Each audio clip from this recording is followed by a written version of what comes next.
Hello everyone, Gita LLB ধারাবাহিকের আজকের পর্বে দেখতে পারবেন অ্যাডভোকেট গণেশ গাঙ্গুলি রেডি হয় কোর্টে যাওয়ার জন্য। এদিকে গীতাও তার ফাইল নিয়ে নিচে নেমে আসে। ঠিক সেই সময় তার কাকি শাশুড়িমা তাকে বলে, গীতা, বাড়ির কর্তাকে তুমি যেভাবে সসম্মানে নিয়ে যাচ্ছ কোর্টে, সেইভাবেই সসম্মানে ফিরিয়ে আনতে পারবে তো?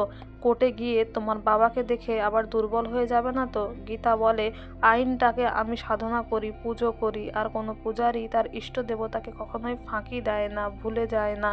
আর এদিকে ভজন মিত্তিরও একই কথা বললে গণেশ গাঙ্গুলি বলে, আমি অ্যাডভোকেট গণেশ গাঙ্গুলি, আমি মোটা টাকা নিয়েছি, তাই আমি তোমার মতো বা গিরগিটির মতো রং বদলাবো না। এদিকে গিনি বলে, আজকের পথটা অনেক কঠিন বাবা, আমি তোমার সঙ্গেই যেতে চাই।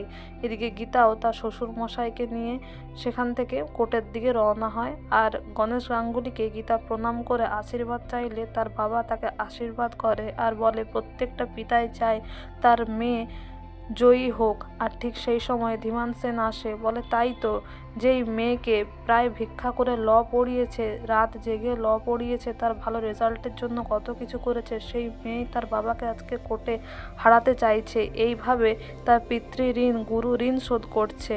গীতা বলে, এসব কে বলেছে আপনাকে? গিনি বলে, আমি বলেছি। গীতা ইমোশনালি ডাউন হয়ে যায় আর প্রলয়কে বলে, সত্যিই তো, বাবা আমার জন্য অনেক করেছে, রাত জেগে আমায় ল পড়িয়েছে, আমার কলেজে ফিস দিয়েছে অনেক কষ্ট করে। এদিকে অগ্নিজিৎ মুখার্জি বলে, তুমি কেসটা থেকে সরে দাঁড়াও, কোর্টটা খুলে ফেলো, দরকার হলে আমি অন্য কাউকে দিয়ে কেসটা লড়িয়ে নেব, আমি দরকার হলে লড়বো। গীতা বলে, না, আমি কেসটা লড়ব। গীতাতে সবাই ছুঁয়ে বলে, যাহা বলিব সত্য বলিব, সত্য বই মিথ্যা বলিব না। আর আমিও সত্যের হয়েই লড়ব, সৎ পথে লড়ব, কেননা আমার নামও গীতা, বাবা অনেক শখ করে এই নামটা রেখেছিলেন। এদিকে বড়বাবু থানায় যাওয়ার সময় তার পথ আটকে দেওয়া হয়, কারণ যাতে সে সময় মতো কোর্টে পৌঁছাতে না পারে। আর ঠিক তাই হয়। আগামী পর্বে দেখবেন কেসটা গিনি যেভাবে চাইছিল সেইভাবেই চলতে থাকে। জজ সাহেবের কাছে অ্যাডভোকেট গণেশ গাঙ্গুলি কেসটাকে পুরো ঘুরিয়েই দেয়, অন্য পথে নিয়ে যায়, অগ্নিজিৎ মুখার্জির হয়ে অন্য কথা বলে। আর গীতা চুপ করে দাঁড়িয়ে থাকে, কেননা বড়বাবু ঠিক সময় মতো কোর্টে পৌঁছতে পারে না।